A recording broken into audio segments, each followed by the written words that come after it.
un module très important de l'intranet qui s'appelle Scan Document. Alors Scan Document, bien évidemment, peut avoir été renommé dans votre intranet. Par exemple, ici, dans les favoris, je vois saisie des documents. Vous pouvez l'avoir renommé autrement. Ici, je retrouve Scan Document. Donc, Scan Document, je vais rentrer dans cette option. Arrive sur une première interface qui vous permet de rechercher les documents sur une période souhaitée concernant un tiers particulier ou un type de document. Alors on va faire simple dans un premier temps. Je vais rechercher par exemple des bons de commande, puisque vous voyez que j'ai tous les documents de type vente qui apparaissent, j'ai tous les documents de type achat et ensuite les documents de type stock.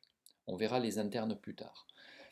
Donc je veux des bons de commande, les bons de livraison et les factures sur la période, donc je clique ici sur ma période, des 7 derniers jours, par exemple.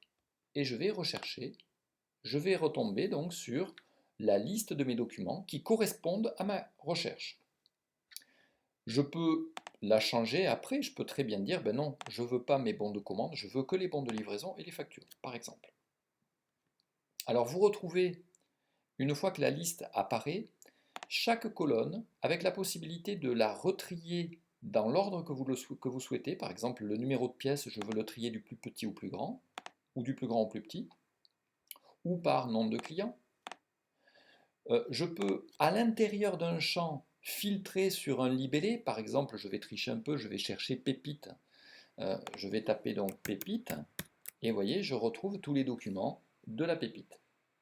J'aurais pu, bien évidemment, c'était encore plus simple, chercher tous les documents d'un client ou d'un fournisseur. Je le retrouvais beaucoup plus facilement. Je peux aussi rechercher un numéro de document. Si je savais ce numéro-là, j'aurais très bien pu le taper ici et rechercher.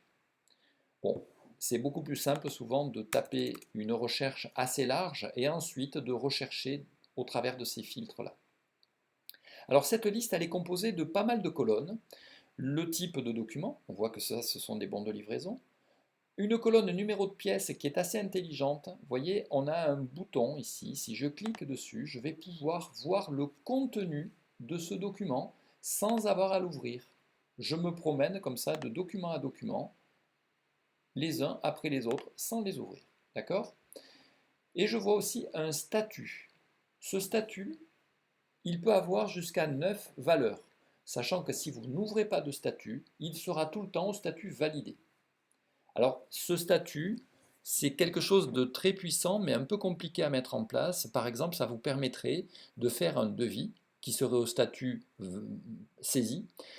Une fois qu'il est accepté par le client, vous pourriez le passer au statut accepté.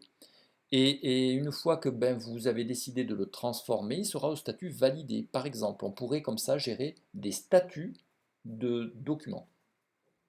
On voit bien sûr la date du document, le client pour lequel le document a été fait, le dépôt donc sur lequel ça a été fait, votre magasin, votre stock, le montant hors taxe, le montant TTC, la date de livraison souhaitée par le client, est-ce que son statut est payé ou non payé? Donc vous verrez que par exemple le dernier là que je vois de ma liste, il a été payé. C'est une facture qui a été payée par le client, vous verrez comment plus tard. Et puis la dernière colonne qui permet d'ouvrir le document. Bon, par exemple, je vais attraper ce bon de livraison 171 en cliquant sur ce bouton. J'arrive sur mon document. Donc ce document est composé de pas mal de lignes et je peux éventuellement même en ajouter de nouvelles. Par exemple, bon, je ne vais pas faire de bêtises parce qu'on est sur un vrai dossier, je vais taper une bière. Donc je vais appeler une bière, je ne sais pas laquelle, hein, la bière Ambré 75, celle-là. Je peux indiquer ici que je vais vendre par carton de 6 et je vais mettre 3 cartons de 6. Donc en effet, ça fait bien 18 bouteilles au prix de 2,94. Si je regarde maintenant ma ligne, j'ai hop, pardon, la dernière ligne, la voilà. J'ai bien rajouté 18 bouteilles à un prix unitaire de 2,94 pour une quantité de conditionnement de carton de 3. Alors, cet ordre-là que vous avez ici est modifiable. Vous avez ici un petit bouton qui va vous permettre de sélectionner l'ordre que vous souhaitez. Typiquement, par exemple, moi je trouve que les quantités ne sont pas très bien placées. Je mettrai plutôt ma quantité de conditionnement. Alors, le voilà, je le mettrai à côté de ma quantité. Donc, vous voyez, je vais remonter ma quantité juste à côté de quantité. Je peux même éventuellement changer la désignation si je le souhaite. Et je vais ressortir mon document. Vous voyez, il a changé de forme maintenant. Attendez, j'ai pas dû valider ce que j'ai fait. Non, parce que je ne l'ai pas. Je ne l'ai pas. J'ai pas dû le valider, en effet. Voilà, je le déplace.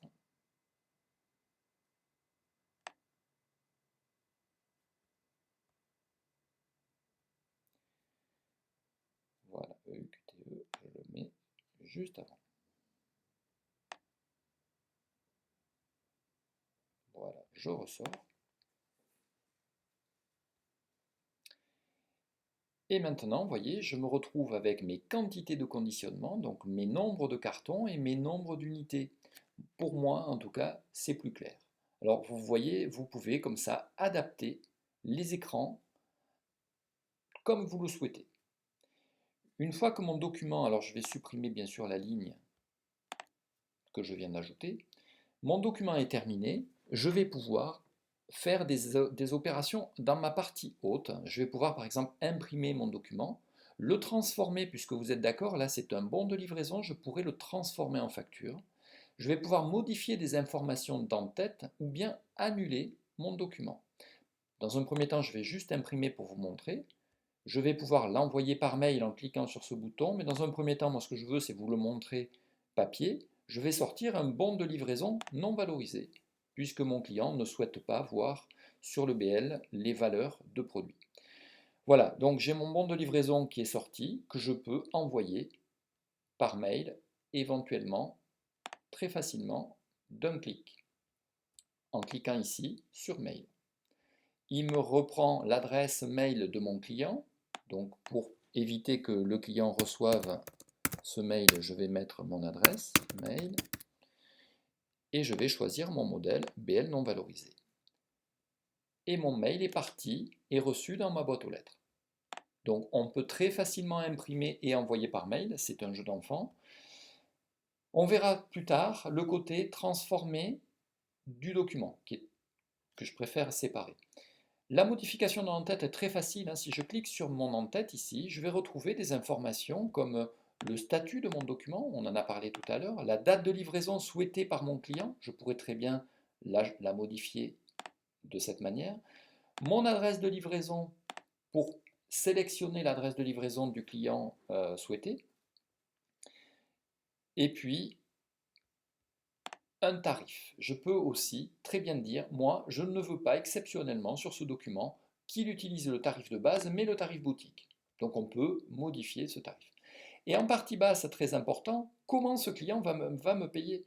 Eh bien, je vais mettre que c'est un virement et je vais pouvoir modifier aussi ma date d'échéance. Alors, on n'est que sur le BL, donc ça n'a pas vraiment d'intérêt de le faire là, mais tout ce que je vous montre là, vous pourrez le faire pareil sur les factures. Donc, on vient de voir comment ouvrir un document, le réimprimer, et on va voir dans une nouvelle vidéo maintenant comment je fais pour créer un nouveau document.